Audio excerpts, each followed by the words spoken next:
ಬನ್ನಿ ಸರ್, ಈ ಯಂತ್ರದ ವಿಶೇಷ ಏನು ಹೇಳ್ಬಿಡಿ ಸರ್. ಸರ್ ಇದು ಎಕ್ಸ್ಮ್ಯಾಟಿಕ್ ಸ್ವಲ್ಪ ಮುಂದೆ ಬನ್ನಿ ಸರ್, ನೀವು ಆಪ್ರೇಟ್ ಮಾಡಿ ಸರ್.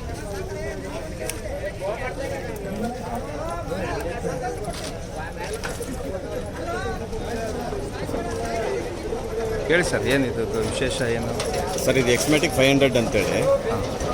ಇದು ನೀವು 3 ಥರ ಕೆಲಸ ಮಾಡ್ಬೋದು. ಒಂದು ಲೋಡ್ ಕ್ಯಾರಿ ನಿಮಗೆ 5 ರಿಂದ 6 ಕ್ವಿಂಟಲ್ ಲೋಡ್ ಕ್ಯಾರಿ ಮಾಡ್ಬೋದು, ವಿತ್ ಹೈಡ್ರೋಲಿಕ್ ಲಿಫ್ಟಿಂಗ್ ಇರುತ್ತೆ. ಇನ್ನೊಂದು ನೀವು ಔಷಧಿ ಸ್ಪ್ರೇ ಮಾಡ್ಬೋದು, ಯಾವುದೇ ಬೆಳೆಗಳಿಗೆ ನೀವು ಸ್ಪ್ರೇ ಮಾಡ್ಬೋದು. ಅದರಲ್ಲಿ 200 ಲೀಟ್ರದ್ದು ಬ್ಯಾರ್ಲ್ ಇರುತ್ತೆ, ನೀವು 200 ಅಲ್ಲ 300 ಲೀಟ್ರದ್ದು ಇಡ್ಬೋದು, 400 ಲೀಟ್ರ್ ಬ್ಯಾರ್ಲು ಇಡ್ಬೋದು. ಇನ್ನೊಂದು ಏನಂದರೆ ಮಲ್ಚಿಂಗ್ ಮಾಡ್ಬೋದು.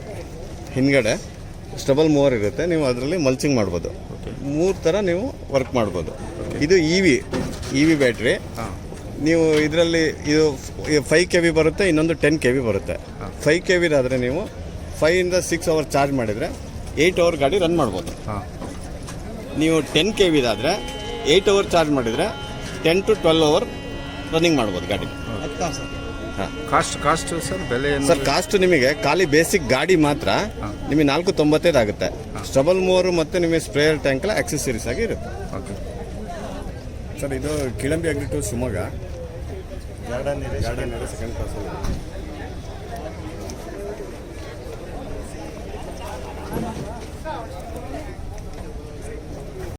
ಇನ್ನು ಉಳಿದಿದ್ದು ಕ್ಯಾಶು ಇಲ್ಲ ಲೋನು ಏನಾದರೂ ಮಾಡ್ಬೋದು. ಟ್ಯಾಂಕ್ ಆದ್ರೂ ದೊಡ್ಡದಾಗಿ ಬರ್ತೇನೆ ಬೇರೆ ಸರ್. ನೀವು 400 ಲೀಟರ್ ತನಕ ಟ್ಯಾಂಕ್ ಕ್ಯಾರಿ ಮಾಡಿ ಹೇಳಿ.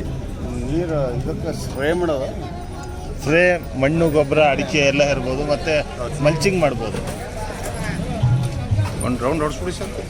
ಅಂದರೆ ಇದು ಎಷ್ಟು ಗಂಟೆಲ್ಲ ಹಾಕ್ಬೋದು ನೋಡೋದು ಸರ್? ಇದು ರಿಪೇರಿ ಮಾಡೋದು ಎಷ್ಟು ಗಂಟೆಲ್ಲ ಹಾಕ್ಬೋದು? 5 ಕ್ವಿಂಟಲಿಂದ 6 ಕ್ವಿಂಟಲ್. ಯಾವುದೇ ಥರದಂಥ ಬೆಲ್ಟ್ ಸಿಸ್ಟಮ್ ಏನೂ ಇಲ್ಲ. ಮೋಟ್ರು ಮತ್ತು ನಿಮಗೆ ಕಾಂಪೊನೆಂಟ್ಸ್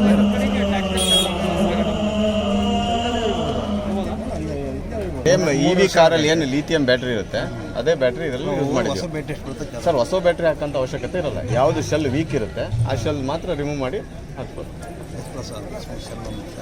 ನಿಮಗೆ 5 kV ಆದರೆ ಫುಲ್ ಬ್ಯಾಟ್ರಿ ಆದರೆ ನಿಮಗೆ 75,000 ಬೀಳುತ್ತೆ. 10 kV ಆದರೆ ನಿಮಗೆ ಫುಲ್ ಬ್ಯಾಟ್ರಿ ಆದರೆ 140 ಬೀಳುತ್ತೆ. ಭಾಳ 4-5 ಕಿಲೋಮೀಟರ್ ಆದರೆ ಅದ್ರಾಗೆ ಕುತ್ಕೊಂಡು ಇದ್ರೆ ಹಾಕ್ಕೊಂಡು ಹೋಗ್ಬೋದು ಬ್ಯಾಟ್ರಿ. ಮೇಲ್ಗಡೆ ನೀವು ಟ್ಯಾಂಕ್ ಇಟ್ಟಿರೋದು ಸ್ಪ್ರೇ ಮಾಡೋದು. ಸ್ಪ್ರೇ ಮಾಡೋಕ್ಕೆ ಟ್ರಾಲಿನ ಅದು. ಇಲ್ಲಿಂದನೇ ಆಪ್ರೇಷನ್ ಮಾಡಿಸ್ತೀವಿ. ಅದು ಕೈಯಾಗಿ ಏನು ಗೊತ್ತಾ, ನಿಮ್ಮ ಮೊಬೈಲಿಗೆ ನೀವು ನಿಮ್ಮ ಜಮೀನು ಸುತ್ತರ್ಕೊಂಬಂದ್ರೆ ಏನು ಕೆಲಸ ಮಾಡಬೇಕು ಅನ್ನೋದೈತೆ ಅಷ್ಟು ಅದನ್ನು ನೀವು ಸುತ್ತರ್ದು ಬಂದ್ಬಿಟ್ರೆ ನಿಮ್ಮ ಜಮೀನ ಅಷ್ಟು ಕೆಲಸ ಮಾಡಿ ನಿಮ್ಮ ಹತ್ರ ಬರ್ತದೆ. 60 ವರ್ಷದ ಮುದುಕರು ವ್ಯವಸಾಯ ಮಾಡ್ಬೋದು. ಚೆನ್ನಾಗಿದೆ ಸರ್. ಮಕ್ಕಳು ಜೈಸ್ ಪಡ್ಕೊಂಡು ಪ್ರೆಜರ್ ಕಮ್ಮಿ ಆಗಲ್ಲ, ಕಮ್ಮಿ ಆಗಲ್ಲ.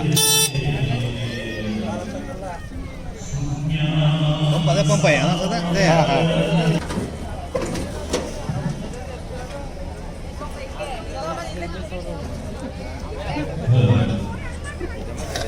ಆಗಿದೆಯಾ?